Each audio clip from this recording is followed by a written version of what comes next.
2, 3. Baik, Assalamualaikum warahmatullahi wabarakatuh. Puji syukur kita aturkan kepada Tuhan Yang Maha Esa, sehingganya kita dapat berkumpul di Fakultas Kedokteran dan Ilmu Kesehatan Universitas Jambi ini. Baiklah, yang kami hormati Bapak Dimas selaku dosen Bahasa Indonesia kita pada hari ini. Ini yang saya sayangi kakak-kakak dan teman-teman yang seperjuangan. Baiklah, pada kesempatan kali ini kita akan menampilkan presentasi mengenai laporan hasil kegiatan atau magang yang disusun oleh kelompok 12. Untuk anggota kelompok itu ada saya sendiri, Muhammad Syukri Arif, lalu ada Nazil Rizky Nadita Lubis, Ayandri Alvaras, Niken Nitami Hardi, dan Stephen Iglesia Huta Barat. Setelah kita akan langsung ke materi saja. Untuk yang pertama akan disampaikan oleh Dita. Kepada Dita dipersilahkan. Baik, terima kasih Arif. Baik, pertama-tama yang akan dipresentasikan itu adalah mengenai menelusuri model dan menganalisis teks laporan, di mana berdasarkan sumber, menurut Bahdin, teks laporan ini merupakan paparan lengkap tentang proses dan hasil penelitian atau kegiatan secara terarah, sementara menurut Keraf, ia menekankan bahwa teks laporan ini adalah langkah yang merumuskan tema, menyusun kerangka definisi umum dan khusus, serta kesimpulan berdasarkan observasi yang faktual. Lalu menurut tim pedoman umum ejaan bahasa Indonesia atau menurut PUEBI, mereka mengatakan bahwa teks laporan itu harus disusun secara baku dan sistematif, bersifat informatif dan isinya disusun berdasarkan data dan hasil pengamatan yang objektif, serta dilengkapi dengan kaidah ejaan baku mengikuti aturan yang berlaku untuk kejelasan akademik seperti kapitalisasi judul dan juga tanda baca yang efektif.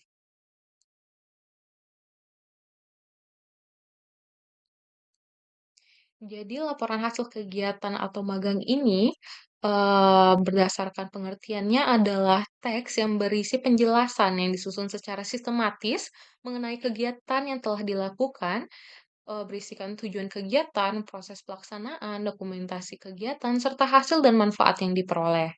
Laporan ini bertujuan untuk memberikan informasi yang faktual dengan menyajikan data observasi secara ringkas dan objektif untuk evaluasi pencapaian tujuan dengan menggunakan bahasa Indonesia yang baku dalam penyusunannya dan dapat dipertanggungjawabkan nantinya.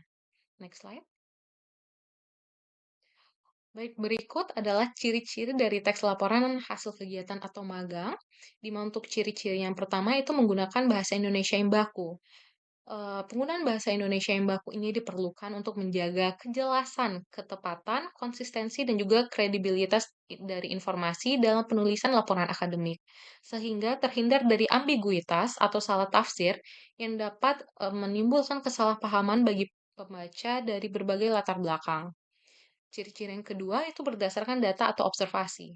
Laporan kegiatan atau magang yang baik itu harus disusun berdasarkan data atau observasi langsung agar informasi yang disampaikan nantinya akan akurat dan dapat dipertanggungjawabkan.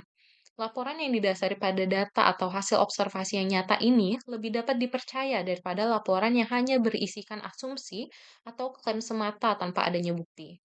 Penggunaan data yang jelas dan konkret ini memberikan bobot lebih pada laporan tersebut. Next slide.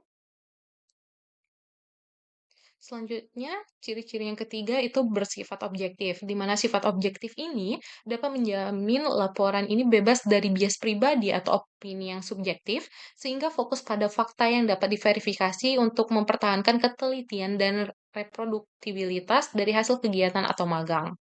Objektivitas ini mendukung evaluasi yang adil nantinya, serta menghindari dari interpretasi ganda yang merugikan dalam pengambilan keputusan. Untuk ciri-ciri yang selanjutnya itu ada disusun secara sistematis. Sistematis ini penting untuk efisiensi dari informasi yang disampaikan dan memastikan semua aspek kegiatan itu tercakup secara logis dan juga runut untuk memudahkan para pembaca merorganisir dan menganalisis data secara efektif tanpa adanya kebingungan. Baik, mungkin untuk ciri-ciri selanjutnya akan dijelaskan kepada teman saya, Syukri Arif. Baik, izin melanjutkan mengenai ciri-ciri teks laporan hasil kegiatan atau magang. Selanjutnya itu ada menggunakan kalimat yang efektif, di mana kalimat yang digunakan ini adalah kalimat yang mudah dipahami, singkat, padat, jelas, dan tidak bertele-tele.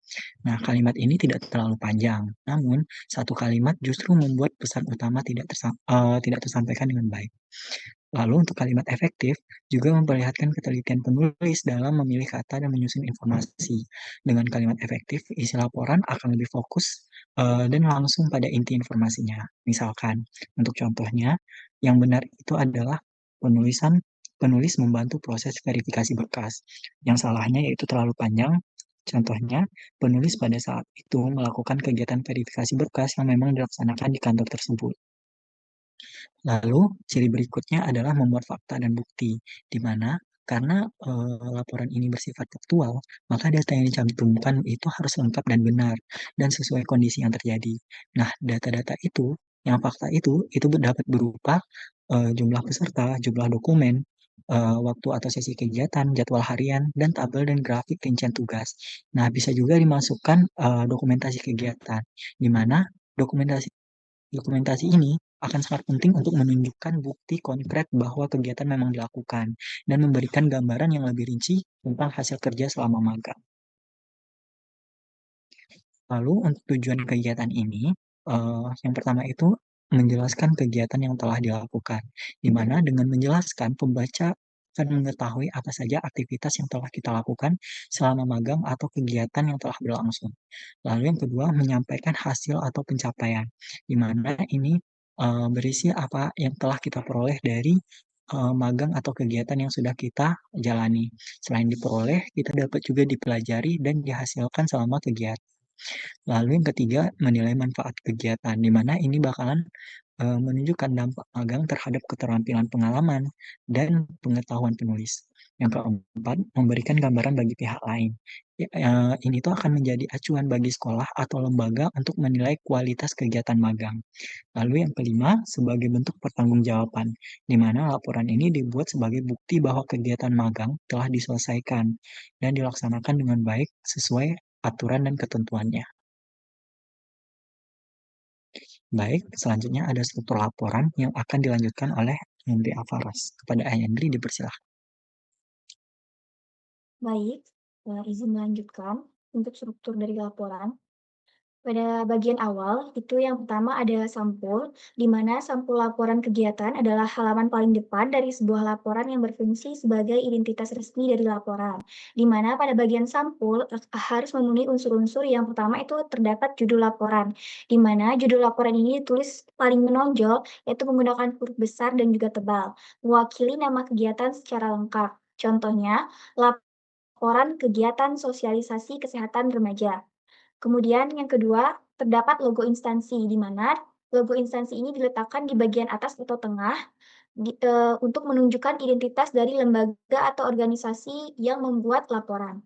Kemudian yang ketiga, terdapat nama kegiatan, di mana nama kegiatan ini harus ditulis secara spesifik. Contohnya, pelaksanaan penyuluhan gizi di SMPN 1 Kota Jambi. Boleh, next slide. Nah, selanjutnya terdapat nama penyusun. Untuk nama penyusun ini bisa berupa nama individu, kelompok, ataupun organisasi. Selanjutnya terdapat nama instansi atau lembaga, yaitu bisa berupa sekolah, kampus, organisasi, dinas, ataupun sebagainya. Kemudian terdapat tempat dan waktu pelaksanaan. Jadi untuk tempat dan waktu pelaksanaan ditulis lokasi kegiatan, tanggal, bulan, dan juga tahun pelaksanaan dari kegiatan. Contohnya, Jambi, 4 Desember 2025. Unsur selanjutnya yaitu tahun penyusunan laporan, di mana tahun penyusunan laporan ini menunjukkan kapan laporan tersebut dibuat dan biasanya diletakkan di bagian paling bawah sampul. Untuk halaman selanjutnya ada lembar pengesahan, di mana halaman pengesahan adalah halaman di dalam laporan kegiatan yang berfungsi sebagai bukti pengesahan resmi bahwa laporan tersebut telah diperiksa, disetujui, dan disahkan oleh pihak yang berwenang. Di mana lembar pengesahan ini diletakkan setelah halaman judul atau sampul. Lembar ini tidak diberi nomor halaman, tapi jika diberi nomor halaman berupa nomor halaman bisa ditulis berupa angka Romawi. Yang unsur-unsur yang terdapat di dalam lembar pengesahan yaitu terdapat judul lembar, yaitu seperti lembar pengesahan, kemudian judul laporan kegiatan, selanjutnya identitas penyusun, selanjutnya pernyataan pengesahan, selanjutnya terdapat tempat dan tanggal pengesahan, kemudian terdapat nama, jabatan, dan tanda tangan dari pihak yang mengesahkan. Untuk halaman selanjutnya itu terdapat kata pengantar, di mana kata pengantar ini menjelaskan secara ringkas maksud kegiatan yang dilakukan. Kemudian menjelaskan juga waktu, nama, dan tempat kegiatan, serta ucapan terima kasih kepada pihak-pihak yang terkait yang mendukung penyelenggaraan kegiatan dan penyusunan laporan kegiatan. Untuk halaman selanjutnya yaitu daftar isi, di mana daftar isi adalah halaman dalam laporan kegiatan yang memuat susunan seluruh bagian laporan secara berurutan serta nomor halaman dari masing-masing bagian, di mana daftar isi ini berfungsi sebagai peta isi laporan agar pembaca dapat dengan mudah menemukan bagian yang ingin dilihatnya. Nah, untuk selanjutnya yaitu di bagian isi. Setelah bagian awal tadi, terdapat bagian isi di mana di bagian isi ini terdapat pendahuluan, yang mana pendahuluan ini terdiri dari yang pertama adalah latar belakang, di mana di latar belakang ini akan menguraikan alasan kenapa topik ini dipilih di dalam kegiatan ini. Di mana latar belakang ini juga harus menunjukkan urgensi dari topik yang kita pilih. Kemudian yang kedua terdapat rumusan masalah, di mana rumusan masalah ini akan menguraikan permasalahan dari topik yang diambil. Rumusan masalah ini harus mencerminkan hal-hal yang akan diuraikan pada bagian isi dari laporan kegiatan. Kemudian yang ketiga terdapat tujuan dari kegiatan, di mana di tujuan ini akan diuraikan tujuan dari topik magang. Tujuan ini harus mencerminkan hal-hal yang nantinya akan kita jelaskan di bagian isi laporan. Nah, bagian selanjutnya ada landasan teori, di mana landasan teori adalah bagian di dalam laporan kegiatan yang berisi kumpulan teori, konsep, definisi, dan hasil kajian pustaka yang relevan atau berhubungan dengan laporan yang akan kita buat. Nah, landasan teori ini biasanya digunakan sebagai landasan dasar ilmiah untuk menjelaskan mengapa kegiatan tersebut penting dan bagaimana kaitan kegiatan tersebut seharusnya dilakukan. Nah, selanjutnya terdapat metode pelaksanaan. Pada bagian metode pelaksanaan ini terdapat unsur-unsur yaitu yang pertama terdapat jenis kegiatan, di mana jenis kegiatan ini menjelaskan bentuk atau kategori kegiatan yang akan dilaksanakan pada eee, laporan yang kita buat. Di mana jenis kegiatan itu bisa berupa kegiatan edukatif, kegiatan sosial, kegiatan pelatihan, kegiatan pelayanan, kegiatan promosi, dan sebagainya. Kemudian yang kedua itu memuat langkah-langkah yang dilakukan, di mana di sini menjelaskan tahapan atau proses pelaksanaan kegiatan secara sistematis dan juga kronologis, mulai dari persiapan hingga kegiatan selesai. Biasanya terbagi menjadi tahapan persiapan, tahapan pelaksanaan, tahapan penutupan, dan juga evaluasi. Untuk bagian selanjutnya akan dilanjutkan oleh teman saya Niken. Pada Niken dipersilakan.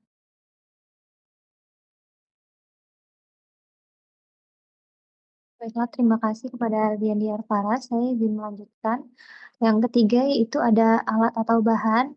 Ini bersifat opsional atau jika diperlukan, yaitu merupakan daftar perlengkapan yang digunakan selama kegiatan berlangsung, baik berupa alat maupun bahan. Tetapi hanya dicantumkan jika memang digunakan dalam kegiatan tersebut. Selanjutnya, yaitu ada hasil pelaksanaan, yaitu bagian ini berisi tentang uraian hasil kegiatan yang telah dilakukan, seperti yang pertama ada aktivitas yang sudah dilakukan, kemudian yang kedua ada tugas yang dikerjakan, yang ketiga yaitu ada capaian kegiatan, dan yang terakhir ada dokumentasi atau foto kegiatan sebagai bagian dari yang menjadi bukti pelaksanaan dari kegiatan tersebut. Selanjutnya, ada pembahasan atau analisis. Jadi pembahasan ini adalah bagian yang menganalisis hasil kegiatan dengan menghubungkannya dengan teori atau tujuan yang telah ditetapkan sebelumnya. Pada bagian ini dijelaskan yang ada beberapa hal yang akan dijelaskan, yaitu yang pertama, apa saja yang dipelajari, kemudian keberhasilan kegiatan, kemudian kendala yang muncul, dan juga solusi atau evaluasi terhadap pelaksanaan kegiatan. Bagian ini gunanya yaitu untuk menunjukkan kemampuan berpikir kritis penulis terhadap pemahaman yang diperoleh.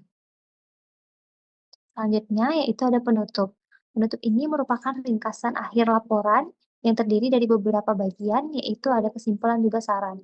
Untuk kesimpulan yaitu merupakan hasil ringkasan kegiatan dan pencapaian secara menyeluruh. Kemudian yang saran yaitu rekomendasi untuk kegiatan selanjutnya agar lebih baik ke depannya. Kemudian bagian ini berfungsi juga sebagai penutup dari keseluruhan isi laporan. Kemudian, bagian akhir yaitu ada daftar pustaka, ini sama juga bersifat opsional atau jika diperlukan atau jika ada, yaitu, pengertian dari daftar pustaka merupakan daftar referensi atau sumber yang digunakan dalam penyusunan laporan seperti buku, artikel, dan, jurnal atau dari sumber lainnya. Penulisan harus juga mengikuti kaidah penulisan ilmiah yang berlaku. Kemudian yang terakhir ada lampiran, yaitu lampiran ini berisi dokumen pendukung yang tidak dimasukkan ke dalam bagian utama laporan, seperti adanya foto kegiatan, kemudian jadwal pelaksanaan, kemudian ada data-data tambahan, kemudian ada sertifikat atau formulir. Biasanya pada bagian ini menjadi bukti tambahan yang memperkuat isi daripada laporan. Baiklah, selanjutnya akan dilanjutkan oleh teman saya, yaitu Stephen. Kepada Stephen kami persilahkan. Baik, izin untuk melanjutkan. Yang kelima ada kaidah kebahasaan. Yang pertama itu adalah menggunakan bahasa yang formal. Di sini bahasa formal adalah bahasa baku yang digunakan dalam situasi resmi, seperti laporan, proposal, atau karya ilmiah. Bahasa ini menghindari kata-kata santai, singkatan tidak baku, serta bahasa gaul. Contoh, kalimat formal, kegiatan ini bertujuan untuk meningkatkan kompetensi peserta dalam penggunaan bahasa Indonesia yang baik dan benar. Kata yang tidak formal yaitu acara ini tuh dibuat ningkatin skill peserta biar makin jago bahasa Indonesia. Jadi boleh next. Yang kedua adalah menggunakan kata hubung kronologis yang terdiri dari kemudian, setelah itu, dan selanjutnya. Kata hubung kronologis digunakan untuk menyatakan urutan waktu atau langkah-langkah suatu kegiatan. Di sini terdapat contoh peserta melakukan registrasi terlebih dahulu, kemudian memasuki ruangan seminar. Setelah itu, acara dibuka oleh panitia dan selanjutnya penyampaian materi dimulai. Jadi terdapat ada kata-kata penghubung kronologis di sini. Boleh next? Lalu selanjutnya menggunakan kalimat pasif. Di sini kalimat pasif merupakan kalimat yang subjeknya menerima tindakan. Biasanya dipakai untuk menjelaskan proses pelaksanaan kegiatan agar lebih objektif. Di sini terdapat contoh yang merupakan kalimat aktif. Panitia menyiapkan ruangan workshop. Dan kalimat pasif itu adalah ruangan workshop disiapkan oleh panitia sebelum acara dimulai. Mungkin boleh next. Lalu selanjutnya menggunakan kata teknis. Di sini kata teknis adalah istilah khusus yang digunakan dalam bidang tertentu agar penjelasan lebih tepat dan profesional. Dalam contoh di sini peserta diberikan penjelasan mengenai terminologi medis, prosedur aseptik, dan standar operasional. Boleh next? Baik, mungkin sekalian boleh dikembalikan ke Aid.